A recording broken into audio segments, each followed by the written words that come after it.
আমি রুমি, ২১ বছর বয়সী তরুণী।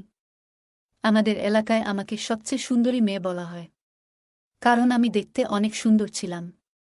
শরীরের গঠন ছিল অসাধারণ। যে কেউ আমাকে একবার দেখলে আর চোখ ফিরাতে চায় না। আমার পরিবারে বাবা মা এবং একটি ছোট বোন আছে। আমরা দুই বোনই সুন্দর ছিলাম, আমাদের নিজস্ব ব্যক্তিত্ব আছে। আমার মা একসময় খুব সুন্দরী ছিলেন, কিন্তু সময়ের সাথে তার সৌন্দর্য কমেছে। এই বাড়ি থেকে বেরিয়ে কিছুক্ষণ পর আমি নিজেকে একটি অপরিচিত ভিড়ে পেলাম। এক মহিলা বললেন, তুমি জানো জেরিন তার পুত্রবধূকে কেমন করে চেক করেন? শুনে আমি অবাক হলাম। তিনি ব্যাখ্যা করলেন, তোমার শাশুড়ি জেরিন একজন ধাত্রী এবং মহিলা গর্ভবতী কিনা তা পরীক্ষা করেন। আমি অনেক ভয়ে ছিলাম, কারণ আমার পেটে অন্য কারোর সন্তান ছিল। তা কেউ জানত না। বন্ধুরা, আমার গল্পগুলো তোমরা শুনো, কিন্তু সাবস্ক্রাইব করো না। দয়া করে গল্পগুলো ভালো লাগলে ভিডিওটি লাইক, শেয়ার এবং চ্যানেলটি সাবস্ক্রাইব করো প্লিজ। ছোটবেলা থেকেই আমার পড়ালেখার শখ ছিল। ইন্টারমিডিয়েট পর্যন্ত পড়েছি। আমি সবসময় নতুন জামা, জুতা আর বিয়ের স্বপ্ন দেখতাম। বড় হয়ে কি হতে চাই তা বললে সবাই হাসত। যদিও তখন এসবের গুরুত্ব বুঝতাম না, তবু আমি বাবাকে সব বলতাম। মেইন মার্কেটে তার একটি ফলের দোকান ছিল। সে খুব বন্ধুত্বপূর্ণ ছিল। আমাদের পরিবারে বাবা মা ঈশ্বরের কাছে দুটি মেয়েকে পেয়েছিলেন এবং আমাদের দেখে রাখতেন।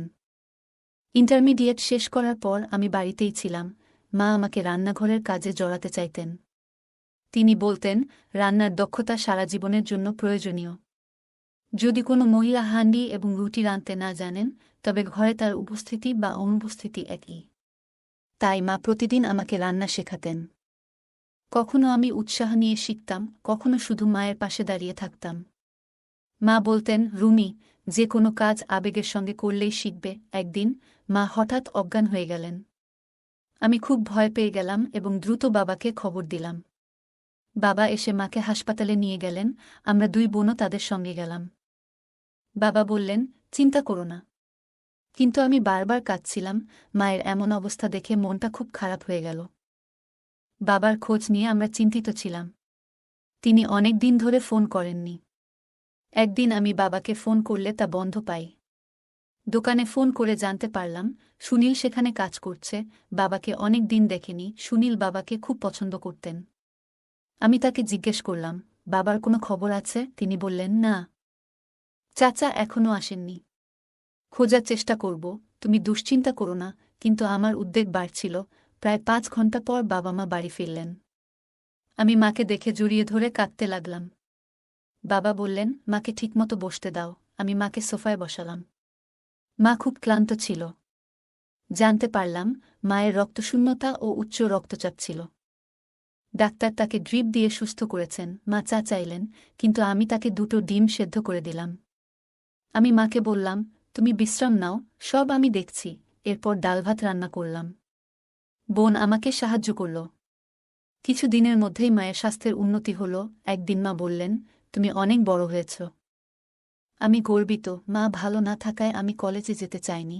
মা অসুস্থ হলে কে দেখবে, এই চিন্তায় আমি কলেজে ভর্তি হতে চাইনি। কিন্তু মা জোর করে ভর্তি করালেন, কারণ তিনি জানতেন পড়াশোনা ছাড়া কিছু হয় না। সকালে বাবা আমাকে কলেজে নিয়ে যেতেন। কলেজ থেকে ফিরে আমি সন্ধ্যার খাবার রান্না করতাম। একদিন আবহাওয়া খারাপ ছিল। গুরুত্বপূর্ণ অ্যাসাইনমেন্ট জমা দিতে কলেজে গিয়েছিলাম। ফিরে আসার সময় কালো মেঘ ও বৃষ্টি দেখে চিন্তিত হলাম। কলেজের গেটে সুনীলকে দাঁড়িয়ে থাকতে দেখলাম। সে বলল, চাচা ব্যস্ত ছিলেন, তাই আমি তোমাকে নিতে এসেছি। আমার রাগ হলো, তারপরেও তার পেছনে বসে বাড়ি ফিরলাম। বাইকে বসে ভিজতে ভিজতে সুনীলকে স্পর্শে অদ্ভুত অনুভূতি হল। স্পিড ব্রেকারে ধাক্কা লেগে তাকে জড়িয়ে ধরলাম। আমি লক্ষ্য করলাম সুনীল লুকিং গ্লাসে আমাকে দেখছে বারবার। তার এই স্পর্শের অনুভূতিটা আমার কাছে অদ্ভুত লাগছিল। কিছুক্ষণ পর সুনীল আমাকে নামিয়ে দিয়ে বলল, সাবধানে যেও। তার কথা ভাবতে লাগলাম। যদিও আগে কখনো এমন অনুভূতি হয়নি। বাড়িতে ফিরে নিজেকে কাজে ব্যস্ত রাখলাম। রাতে শুয়ে সুনীলের সাথে বাইকে বসার সেই মুহূর্ত মনে এলো। সুনীল আমার মনে ও হৃদয়ে জায়গা করে নিল। ওই সময় আমার মনে নানা অনুভূতি আসতে শুরু করল। আমি চিন্তিত হয়ে উঠে বসলাম। জানি না কেন, কিন্তু সুনীলের কথা ভেবে ভালো লাগছিল। বাবা ব্যস্ত থাকলে সুনীল আমাকে নিয়ে যেত। সুনীল চুপচাপ থাকত, শুধু চোখে চোখ রেখে কথা বলতাম। ধীরে ধীরে আমাদের বন্ধুত্ব গড়ে উঠল। আমরা বন্ধুত্বপূর্ণ হতে শুরু করলাম। কখনো আইসক্রিম খেতাম, কখনো গল্প করতাম। সুনীল প্রায়ই আমাকে নিতে আসত, কখনো কোথাও বসে কথা বলতাম। একদিন পার্কে বসেছিলাম, পুলিশ এসে সবাইকে সরিয়ে দিল। তখন ঠিক করলাম, আর কখনো এভাবে বসব না। সুনীলকে সেটা জানালাম, কিন্তু মন থেকে তাকে ভুলতে পারলাম না। একদিন সুনীল প্রস্তাব দিল, চল কাল আমার বন্ধুর বাসায় যাই। ওর মা শহরের বাইরে, আমরা একটু সময় কাটাবো। আমি রাজি হলাম। মাকে বললাম কলেজে শো আছে, তাই তৈরি হচ্ছি। মাকে চুরি করে বললাম, মাও সম্মতি দিলেন। একটু লজ্জা লাগলেও প্রেম আর যুদ্ধে অনেক কিছুই হয়। রিকশা নিয়ে বের হলাম, কিন্তু কলেজের বদলে অন্য পথে চললাম। কিছুক্ষণ পর সুনীল এসে ওর বন্ধুর বাসায় গেলাম। সেখানে ছোট একটা ঘর ছিল। বুঝতে পারলাম এখানে আসা ভুল ছিল। আমার হৃদস্পন্দন এত জোরে ছিল যে কিছুই বুঝতে পারছিলাম না। সুনীল আমার হাত ধরে কথোপকথন শুরু করল এবং আমরা একে অপরের কাছাকাছি চলে এলাম। আমরা আবেগে ভেসে গেলাম।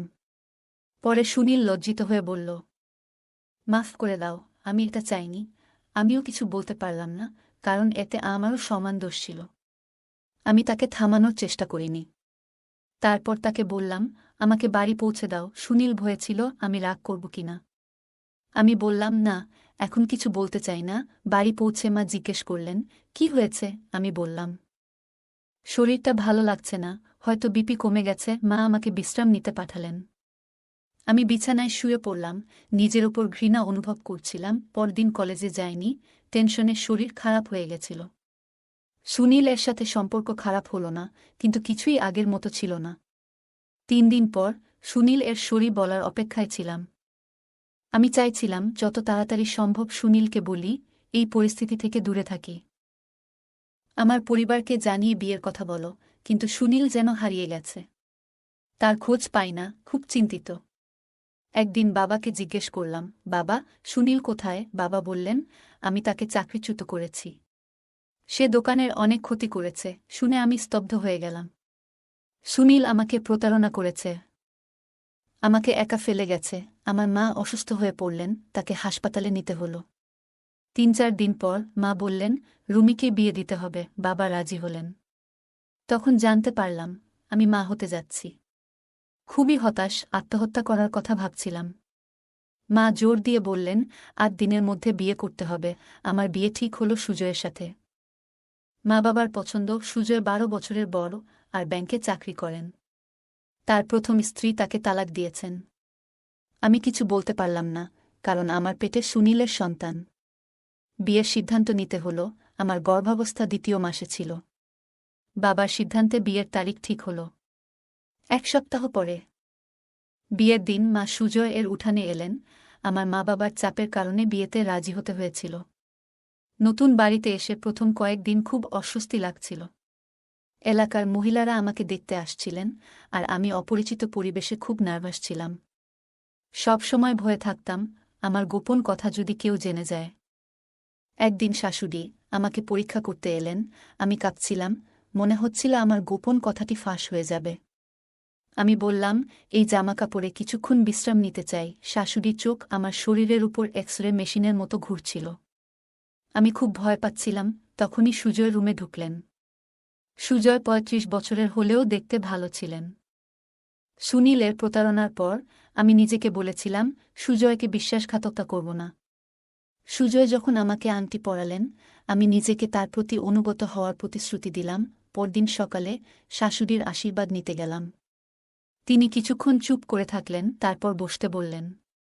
তার মনোভাব বুঝতে পারছিলাম না। আমি মনে মনে ভাবছিলাম, আমি কি এই নতুন জীবনে সুখী হতে পারব?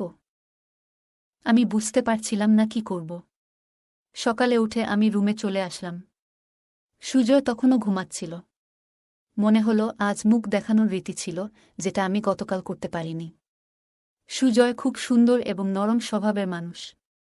আমি নিজেকে দোষারোপ করছিলাম, কেন সুনীলের সাথে সম্পর্ক করেছিলাম। সুজয় কিছু জানত না, তাই স্বস্তি পেলাম। রাতে সুজয় আমাকে রাতের খাবারের জন্য ডেকেছিলেন, কিন্তু আমি চুপ করে রইলাম। পরে 3 কাপ চা বানিয়ে সুজয় এর রুমে নিয়ে গেলাম। কিছুক্ষণ পরে আমার শাশুড়ি এসে বললেন, রুমি, আমার ৩০ বছরের অভিজ্ঞতা আছে। আমি বুঝতে পেরেছি তুমি গর্ভবতী। আমি হতভম্ব হয়ে গেলাম। শাশুড়ি বললেন, সুজয় কখনো বাবা হতে পারবে না। তার প্রথম স্ত্রীও তাকে এই কারণেই ছেড়ে গেছে। তোমার মা সুজয় এর কথা জেনে এই সম্পর্ক মেনে নিয়েছেন। তুমি সুজয়কে সব কথা বলে দাও, না হলে সে জানতে পারলে খুব রেগে যাবে। আমি চুপ করে রইলাম, মাথা নিচু করে রুমে ফিরে এলাম। বুঝতে পারছিলাম না কিভাবে সুজয়কে সব বলবো। সারা রাত এভাবে কাটালাম। সুজয় ঘুম থেকে উঠে আমাকে এভাবে বসে থাকতে দেখে বললেন, রুমি, তোমার কি হয়েছে, এভাবে আছো কেন? আমি আবেগে তাকে সব সত্যি বললাম, সুজয়, আমি ভুল করেছি। আবেগের বশে আমি সুনীলের প্রেমে পড়েছিলাম এবং তাকে বিয়ে করতে চেয়েছিলাম। কিন্তু সে আমাকে প্রতারণা করেছে। তোমার কাছে ক্ষমা চাইছি। তুমি যদি ক্ষমা করতে না পারো, তোমার যে সিদ্ধান্তই নাও, মেনে নেব। সুজয় চুপ হয়ে গেল এবং কিছু না বলে বাইরে চলে গেল। আমি কান্নায় ভেঙে পড়লাম। পরে ব্যাগ গুছিয়ে আম্মুর বাসায় চলে গেলাম। মা বললেন, আমি জানতাম সবকিছু, তাই তোমার বিয়ে তাড়াতাড়ি করেছিলাম। সুজয় এর মা ও আমি এ বিষয়ে আগে থেকেই জানতাম। মা আরও বললেন, সুজয় কখনো বাবা হতে পারবে না। তাই আমরা ভেবেছিলাম তোমার সন্তানকে দত্তক নেবে। আমি জানতাম সুজয় তোমার জন্য ভালো পছন্দ। আমি নির্বাক হয়ে গেলাম। মা আমাকে লজ্জিত করে চলে গেলেন। আমি কান্নায় ভেঙে পড়লাম। মনে হলো সারা পৃথিবী অন্ধকার হয়ে গেছে। সুনীল আমাকে প্রতারণা করেছে। আমি নিজেকে দোষারোপ করলাম। এখন শুধু আমার শাশুড়ি ও মা জানেন। সুজয় এই সত্যটা জানে, এরপর সবাই জানতে পাবে। আমি জানি এই পৃথিবী আমাকে বাঁচতে দেবে না। সারাদিন কাঁদতে কাঁদতে রুমে শুয়েছিলাম, কেন জানি না, সুজয় এর অপেক্ষায় ছিলাম। কিন্তু সে আসেনি। পরের দিনও কেটে গেল এভাবেই।